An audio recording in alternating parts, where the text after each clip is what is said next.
ആകാശവാണി.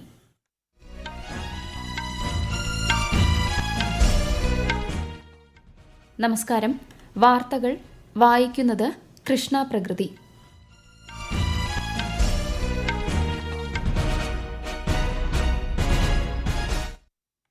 പ്രധാന വാർത്തകൾ. പ്രധാനമന്ത്രി നരേന്ദ്രമോദിയുടെ നൈജീരിയ, ബ്രസീൽ, ഗയാന സന്ദർശനത്തിന് ഇന്ന് തുടക്കമാകും. ഉത്തർപ്രദേശിൽ ഝാൻസി മെഡിക്കൽ കോളേജിലെ തീപിടുത്തത്തിൽ 10 നവജാത ശിശുക്കൾ മരിച്ചു. മരണമടഞ്ഞ കുഞ്ഞുങ്ങളുടെ കുടുംബങ്ങൾക്ക് പ്രധാനമന്ത്രിയുടെ ദുരിതാശ്വാസ നിധിയിൽ നിന്ന് 2 ലക്ഷം രൂപ ധനസഹായം അനുവദിച്ചു. CAGയുടെ പ്രവർത്തനം ആഗോളതലത്തിൽ തന്നെ അംഗീകരിക്കപ്പെട്ടതാണെന്ന് ലോക്സഭാ സ്പീക്കർ ഓം ബിർള. ഝാർഖണ്ഡ്, മഹാരാഷ്ട്ര തെരഞ്ഞെടുപ്പ് പ്രചാരണം ഊർജിതം. കേരളത്തിൽ പാലക്കാട് ഉപതെരഞ്ഞെടുപ്പ് പ്രചാരണം സജീവമാക്കി മുന്നണികൾ. പത്രമാധ്യമ സ്വഭാവത്തിലെ മാറ്റം എന്ന പ്രമേയത്തിലൂന്നി ഇന്ന് ദേശീയ പത്രദിനം. വാർത്തകൾ വിശദമായി.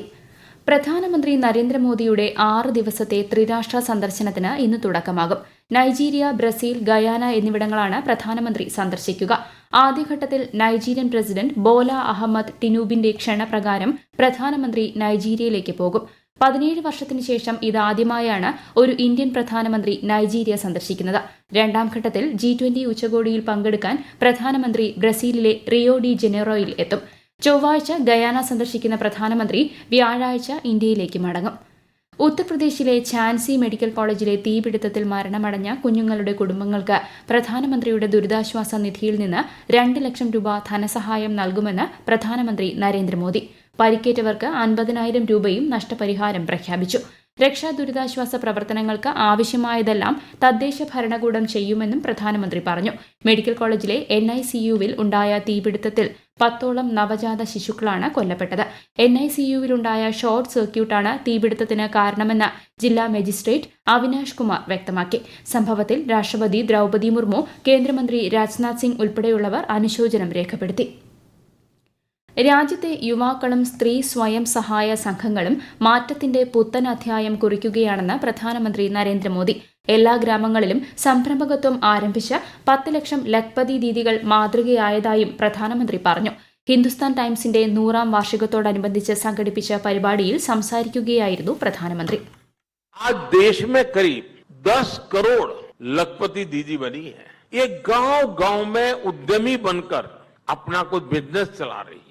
जब देश के गरीब और मिडिल क्लास के लोग रिस्क लेना शुरू कर दें, तब बदलाव सही मायने में दिखने लगता है. साथियों, आज भारत का समाज अभूतपूर्व एस्पिरेशन से भरा हुआ है. इन एस्पिरेशंस को हमने अपनी पॉलिसीज का बड़ा आधार बनाया. കാലാവസ്ഥാ വ്യതിയാനം കണക്കിലെടുത്ത് വികസിത രാജ്യങ്ങൾ 2030 വരെ ഓരോ വർഷവും കുറഞ്ഞത് $1.3 ട്രില്യൺ സമാഹരിക്കാൻ പ്രതിജ്ഞാബദ്ധരാകണമെന്ന് COP29 കാലാവസ്ഥാ ഉച്ചകോടിയിൽ ഇന്ത്യ ആവശ്യപ്പെട്ടു. കാലാവസ്ഥാ വ്യതിയാനത്തിന്റെ ആഘാതങ്ങൾ അടിക്കടിയുണ്ടാകുന്ന ദുരന്തങ്ങളുടെ രൂപത്തിൽ കൂടുതൽ പ്രകടമാകുന്നതായും അസർബൈജാനിലെ ബാക്കുവിൽ നടന്ന ഉച്ചകോടിയിൽ ഇന്ത്യ ചൂണ്ടിക്കാട്ടി. Comptroller and auditor general of India CAG സുതാര്യമായാണ് പ്രവർത്തിക്കുന്നതെന്ന് ലോക്സഭാ സ്പീക്കർ ഓം ബിർള. CAGയുടെ പ്രവർത്തനം ആഗോളതലത്തിൽ തന്നെ അംഗീകരിക്കപ്പെട്ടതാണെന്നും ന്യൂഡൽഹിയിൽ 4ാമത് ഓഡിറ്റ് ദിവസ് പരിപാടിയെ അഭിസംബോധന ചെയ്യവേ സ്പീക്കർ പറഞ്ഞു.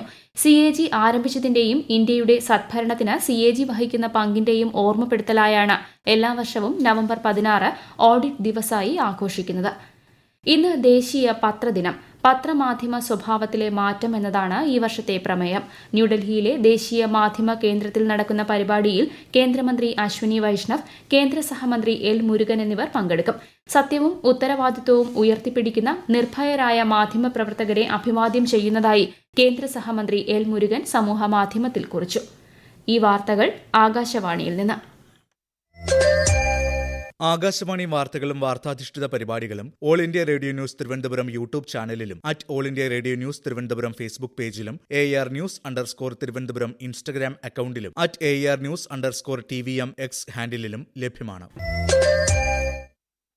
മഹാരാഷ്ട്ര നിയമസഭാ തെരഞ്ഞെടുപ്പിനോടനുബന്ധിച്ചുള്ള മേരാ ബൂത്ത് സബ്സെ മസ്ബൂത്ത് പരിപാടി BJPയുടെ മുതിർന്ന നേതാവും പ്രധാനമന്ത്രിയുമായ നരേന്ദ്രമോദി ഇന്ന് അഭിസംബോധന ചെയ്യും.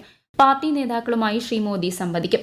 കോൺഗ്രസ് നേതാവ് രാഹുൽ ഗാന്ധി ഇന്ന് 2 റാലികളിലും പ്രിയങ്ക ഗാന്ധി 3 റാലികളിലും പങ്കെടുക്കും. NCP നേതാവ് അജിത് പവാറും തെരഞ്ഞെടുപ്പ് പ്രചാരണങ്ങളിൽ സജീവമാണ്. ഝാർഖണ്ഡിൽ രണ്ടാംഘട്ട നിയമസഭാ തെരഞ്ഞെടുപ്പിനായുള്ള പ്രചാരണം പുരോഗമിക്കുന്നു. മുതിർന്ന ബിജെപി നേതാവും കേന്ദ്ര ആഭ്യന്തരമന്ത്രിയുമായ അമിത്ഷാ ഇന്ന് 3 നിയമസഭാ മണ്ഡലങ്ങളിൽ പൊതുറാലികളെ അഭിസംബോധന ചെയ്യും. കോൺഗ്രസ് നേതാവ് മല്ലികാർജ്ജുൻ ഖർഗെ 2 ഇടങ്ങളിൽ പൊതുപരിപാടികളിൽ സംബന്ധിക്കും. ജെഎംഎം നേതാവും മുഖ്യമന്ത്രിയുമായ ഹേമന്ത് സൊറേൻ 6 ഇടങ്ങളിൽ റാലികളിൽ പങ്കെടുക്കും. ആർജെഡി നേതാവ് തേജസ്വി യാദവും ചലച്ചിത്ര താരം മിഥുൻ ചക്രബർത്തിയും പ്രചാരണ രംഗത്ത് സജീവമാണ്.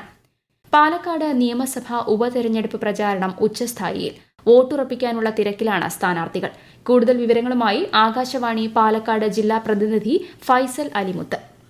മണ്ഡലത്തിലെ LDF സ്ഥാനാർത്ഥി ഡോക്ടർ പി സരിന്റെ ഇന്നും നാളെയും നടക്കുന്ന തെരഞ്ഞെടുപ്പ് യോഗങ്ങളിൽ മുഖ്യമന്ത്രിയും CPM പോളിറ്റ് ബ്യൂറോ അംഗവുമായ പിണറായി വിജയൻ പങ്കെടുക്കുന്നുണ്ട്. രാവിലെ പുത്തൂരിൽ നിന്ന് പ്രചാരണം ആരംഭിച്ച സ്ഥാനാർത്ഥിയുടെ മേപ്പറമ്പ് നടന്ന പൊതുയോഗത്തിൽ പിണറായി വിജയൻ പ്രസംഗിച്ചു. UDF സ്ഥാനാർത്ഥി രാഹുൽ മാങ്കൂട്ടത്തിലിന്റെ പ്രചാരണ പരിപാടികൾക്കായി മുതിർന്ന കോൺഗ്രസ് നേതാക്കളായ ദീപാദാസ് മുൻഷി, കെ സുധാകരൻ, VD സതീശൻ എന്നിവർ മണ്ഡലത്തിൽ എത്തിയിട്ടുണ്ട്. സ്ഥാനാർത്ഥി രാവിലെ പുതുപ്പള്ളി തെരുവിൽ നിന്നും പ്രചാരണം തുടങ്ങി. NDA സ്ഥാനാർത്ഥി C കൃഷ്ണകുമാർ ഇന്ന് പാലക്കാട്, പിരായിരി മണ്ഡലങ്ങളിലാണ് വോട്ടർമാരെ കാണുന്നത്. രാവിലെ രമാദേവി നഗറിൽ നിന്ന് പ്രചാരണം ആരംഭിച്ച സ്ഥാനാർത്ഥിക്ക് വേണ്ടി വോട്ടഭ്യർത്ഥിച്ച് BJP മഹിളാ നേതൃത്വം ഇന്ന് വൈകിട്ട് മണ്ഡലത്തിൽ മഹിളാ ശാക്തീകരണ യാത്ര സംഘടിപ്പിച്ചിട്ടുണ്ട്. ശോഭാ സുരേന്ദ്രൻ, നവ്യ ഹരിദാസ് തുടങ്ങിയ നേതാക്കൾ പങ്കെടുക്കും.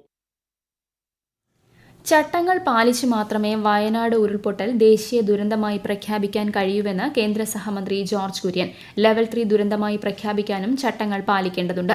കേന്ദ്രം നൽകിയ 782 കോടി നിലവിൽ കേരളത്തിന്റെ കൈവശമുണ്ട്. അർഹമായ സമയത്ത് കേന്ദ്രത്തിന്റെ പുനരധിവാസ പാക്കേജ് ഉണ്ടാകുമെന്നും സ്ഥലം കണ്ടെത്തേണ്ടത് സംസ്ഥാന സർക്കാരാണെന്നും ജോർജ് കുര്യൻ കുമളിയിൽ പറഞ്ഞു. വയനാടിന്റെ പുനരുദ്ധാരണത്തിന് നിലവിലുള്ള SDRF ഫണ്ടിൽ നിന്നുള്ള തുക ചെലവഴിച്ച ശേഷം കൂടുതൽ തുക കേന്ദ്രത്തോട് ആവശ്യപ്പെടുകയാണ് വേണ്ടതെന്ന് ഗവർണർ ആരിഫ് മുഹമ്മദ് ഖാൻ. വയനാടിന് വേണ്ടതെല്ലാം നൽകുമെന്ന് പ്രധാനമന്ത്രി ഉറപ്പ് നൽകിയിട്ടുണ്ടെന്നും എറണാകുളത്ത് മാധ്യമപ്രവർത്തകരോട് ഗവർണർ പ്രതികരിച്ചു. ഈ വർഷത്തെ ശബരിമല മണ്ഡല തീർത്ഥാടനം കുറ്റമറ്റതാക്കാനുള്ള എല്ലാ നടപടികളും സർക്കാർ കൈക്കൊണ്ടിട്ടുണ്ടെന്ന് മന്ത്രി VN വാസവൻ. ശബരിമല സന്ദർശിച്ച് ഭക്തജനങ്ങൾക്കായി ഒരുക്കിയ സൌകര്യങ്ങളും ക്രമീകരണങ്ങളും വിലയിരുത്തിയെന്നും മന്ത്രി സമൂഹമാധ്യമത്തിൽ കുറിച്ചു. ATP ടെന്നീസ് പുരുഷ ഡബിൾസ് ഫൈനലിൽ ഗ്രൂപ്പ് മത്സരത്തിൽ രോഹൻ ബൊപ്പണ്ണ, മാത്യു എബ്ഡൻ സഖ്യത്തിന് ജയം. ഇന്നലെ നടന്ന മത്സരത്തിൽ ജർമ്മൻ സഖ്യത്തെ 7-5, 6-7, 10-7 ഇന്ത്യ-ഓസ്ട്രേലിയ സഖ്യം പരാജയപ്പെടുത്തിയത്. പുരുഷ ഡബിൾസ് ഗ്രൂപ്പ് സ്റ്റേജിൽ 6ാം സീഡായ ഇന്ത്യ-ഓസ്ട്രേലിയ സഖ്യത്തിന്റെ ആദ്യ വിജയമാണിത്. അതേസമയം ആദ്യ 4-ലെത്താൻ സഖ്യത്തിന് സാധിച്ചിട്ടില്ല. ആദ്യ 2 ടീമുകൾ മാത്രമാണ് സെമിയിലേക്ക് പ്രവേശിക്കുക. ദക്ഷിണാഫ്രിക്കയ്ക്കെതിരായ 2020 ക്രിക്കറ്റ് പരമ്പരയിലെ 4ാം മത്സരത്തിൽ ഇന്ത്യയ്ക്ക് 135 റൺസ് വിജയം. ഇതോടെ പരമ്പര ഇന്ത്യ 3-1 സ്വന്തമാക്കി. ആദ്യം ബാറ്റ് ചെയ്ത ഇന്ത്യ നിശ്ചിത ഓവറിൽ 1 വിക്കറ്റ് നഷ്ടത്തിൽ 283 റൺസ് എടുത്ു. ഇന്ത്യയ്ക്ക് വേണ്ടി സഞ്ജു സാംസണും തിലക് വർമ്മയും സെഞ്ചുറി നേടി.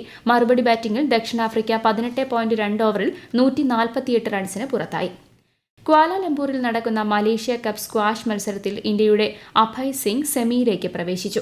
ക്വാർട്ടറിൽ ഇന്ത്യയുടെ തന്നെ വേലവ സെന്തിൽകുമാറിനെ 3-1 പരാജയപ്പെടുത്തിയാണ് സെമി പ്രവേശനം.